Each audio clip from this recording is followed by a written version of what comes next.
Brandon Flowers. Yes. So listen, and we'll go through it all, but I feel like it is a very, very, very busy time for you. Yeah, it's been a couple of years, so I forgot what it was like to get the machine going again, and it's proven to be a little bit more busy than I thought it was going to be. But why do I also have this feeling of, and listen, yes, this weekend obviously is a big weekend. There's a whole tour that launches behind that. There's a deluxe version of Pressure Machine.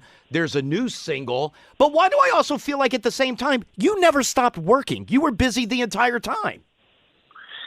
Yeah, well, I think it's just part of my nature, and it ended up being a blessing for me because I don't know what I would have done with myself during these last couple of years. But I was able to spend and make up for a lot of time, I think, with my kids and my wife, and so there were so many silver linings to it for me, and I'm really lucky.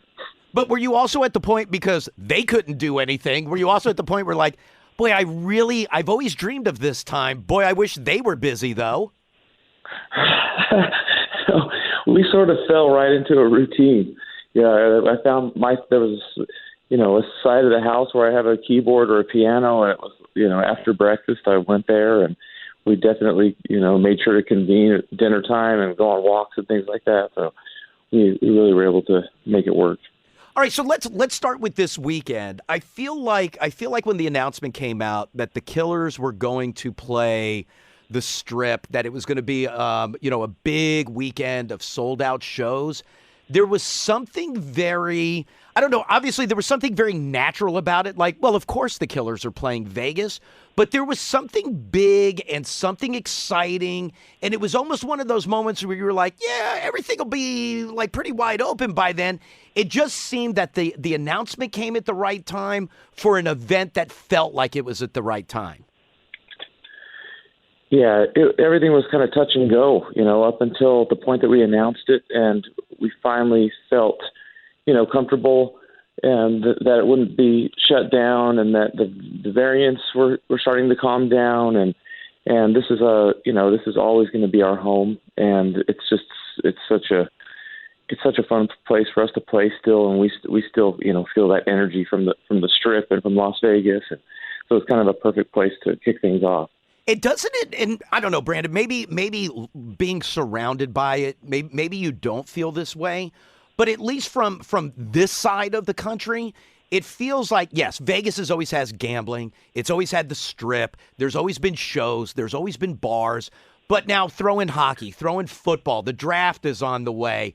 And conventions are back. It was always like, oh, the concrete convention. It's the first big one back. Right. It just felt like once Vegas, all the restrictions came off the casinos, and it just seemed like people were like, okay, now the airlines are going, we're traveling again. Where are we going? Oh, hell yeah, we're going to Vegas. Vegas is on such a high right now. I know. You can't, the hotels are around, and it's, I haven't seen it like this in years.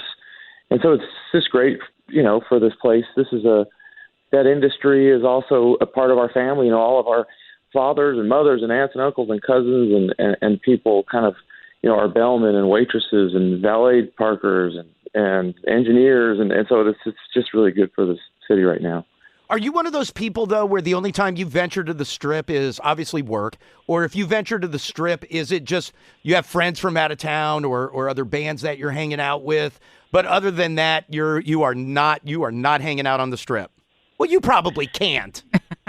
No, it's fine. I like it. I still like it. You hear that from a lot of people that, they only go when a relative's coming to town or something like that. But, there's so much to do and with so many great restaurants. And I know some of the back alleyways to get in and avoid some traffic and things like that. So that comes in handy.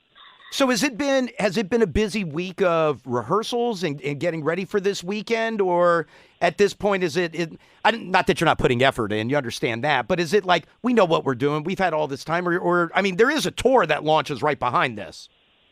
Right. No, it is. There is that element of it's like riding a bike, and I'm grateful for that, for those moments. But then there are definitely some challenges because a lot of these songs that have existed for so long. They just sort of play themselves, and we've found ways to make them work live. And now you have these new songs that you've got to try to find siblings on a set list for them, or where they're going to work, and how is this going to work live. And so it is, presents some new challenges. It's fun. It reminds me of being in a young band again and starting out. So do you take Pressure Machine, and I know that the deluxe version is now out. But take Pressure Machine, is that what you're talking about, where I don't want to say it's a completely different record, but it is a different record than kind of traditional top of mind Killer stuff. So when you think about adding that into like a big arena or stadium show, is that where it gets challenging? Yeah, those songs are not made for a big room. Those would definitely be better in a bar or a theater or something like that. And so I doubt you'll see a ton of those. But we found some nice spots for a couple of those.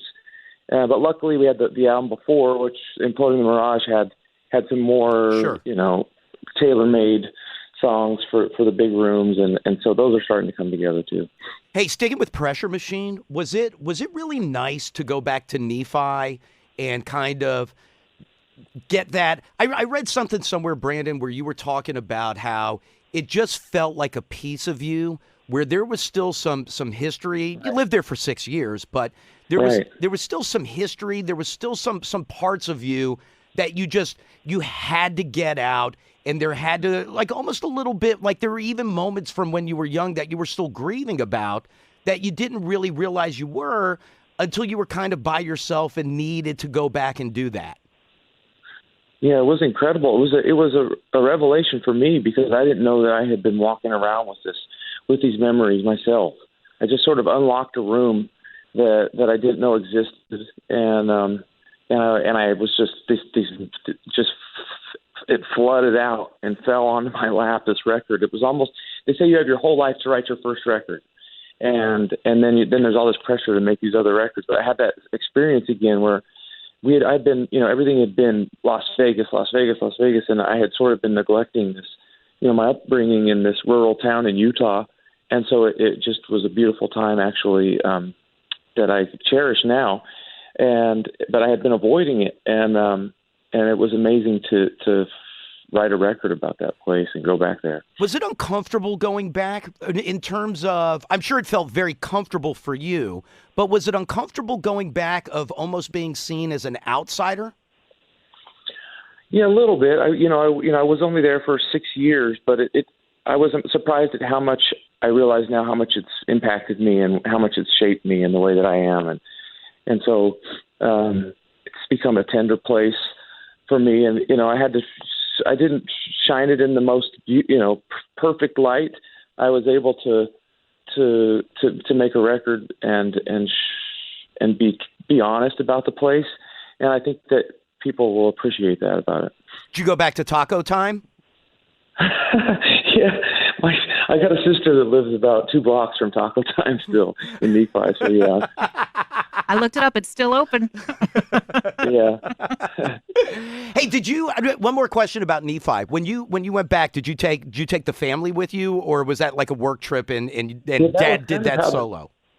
Yeah, that was kind of how this started. I was driving through, and I would pull off and show my kids, the apartment building where my parents lived, and show them places and take them to the burger joint in town, and it's just something, it triggered something in me, and it ended up becoming a complete record. Yeah. And listen, I don't know your family, but I would assume if I were Brandon Flowers' child and I was living with a rock star dad in Vegas and I went back to Taco Time in Nephi, I would be really glad Dad moved.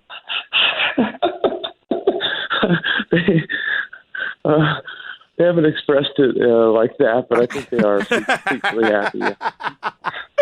And then, did I read correctly? Are you guys already working on material for another new record? Yeah, we just sort of wanted to keep the fires going. It's such a strange cycle to be in a band. You make a record and you get this, you get into this rhythm, and then you go take it on the road, and that just stops that part of that creative side of your brain. and it becomes this physical performance, and then you go back, you take some time off after the road, and then you go back into the studio and cross your fingers. And it's like, it's kind of a strange cycle. And so we've been lucky because we've been on a roll and feel like we're, writing great songs, and we decided to keep it going. And so we had Sean Everett and Stuart Price come, and we just kept going. So yeah, we've got the next one on the way. So is this going to be the tour where it's like, oh my God, the Killers are doing 3.5, 4 hours a night? No, no. I want to get, maybe I'll get to that place one day. A lot of bands, to their credit, that do that, the singer might be a guitar player, and there's a lot of jamming going on. And I gotta take care of my voice, and it's looking like 2 hours. Oh, okay, yeah. And besides, the ticket price is the same whether it's 2 or 4, so you do the math. Got to keep these pipes healthy. Exactly. All right, so you get Vegas this weekend, and then it's off to Mexico, and then it's overseas. Like the machine is going. It is going in a big. Hey, do you look at it, Brandon? Do you look at it and go, oh, it's been so long. Looking at the schedule, it looks awesome, or do you look at it and go, oh, I'm going to be exhausted? No, I'm thrilled now because obviously we have had. It's been 2.5 years since we stopped touring, and so we never anticipated having this long of a break. And I did, there were things about it that I loved, but this is a part of my identity, and I love being on stage and the kind of that communal experience with our fans, and I'm kind of chomping at the bit. Are you nervous at all? Yeah, I get nervous. I go back to being when I use it. I think I use it for.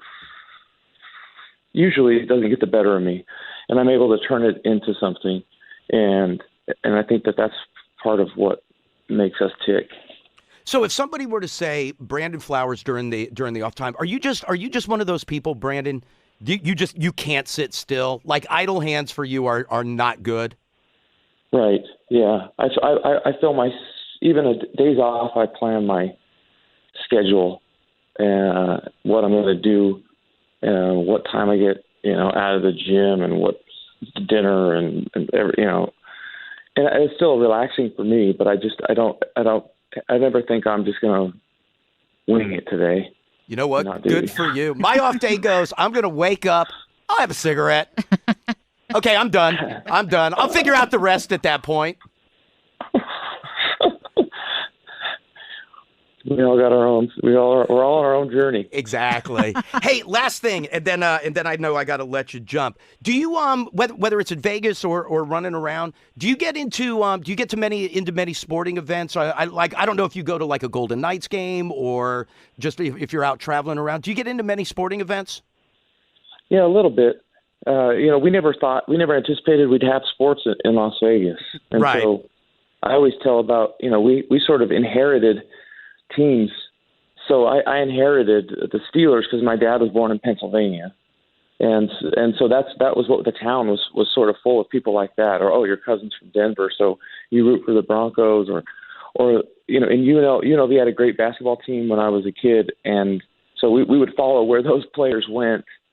To when they turned pro. So I was a huge Charlotte Hornets fan because Larry Johnson went to the Charlotte Hornets, and so it's really strange seeing the stadium and having the Raiders and having the Golden Knights. It's pretty awesome what it's done for the town. But I'm a big hockey guy, so I just love going to a game, and all of a sudden, Mr. Brightside, and I don't know if it started at the University of Michigan or with the Wolverines, but Mr. Brightside has become the biggest arena sing-along into a cappella song for people in the stadium. That's got to be awesome for you. It's pretty amazing. Yeah. When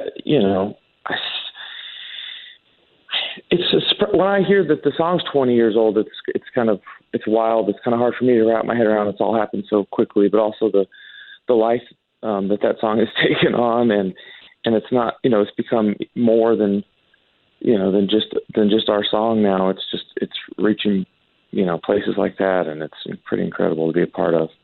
The Killers will be playing the Chelsea at the Cosmopolitan this weekend in Vegas, completely sold out. State Farm Arena in Atlanta, September the 16th. Capital One Arena in D.C., September the 29th. The Garden in New York, September 30th and October 1st. Pressure Machine, the deluxe version, is out now. Hey, Brandon, I appreciate the time. Thank you, my friend. Hey, thank you, guys. Hey, thank you, Brandon.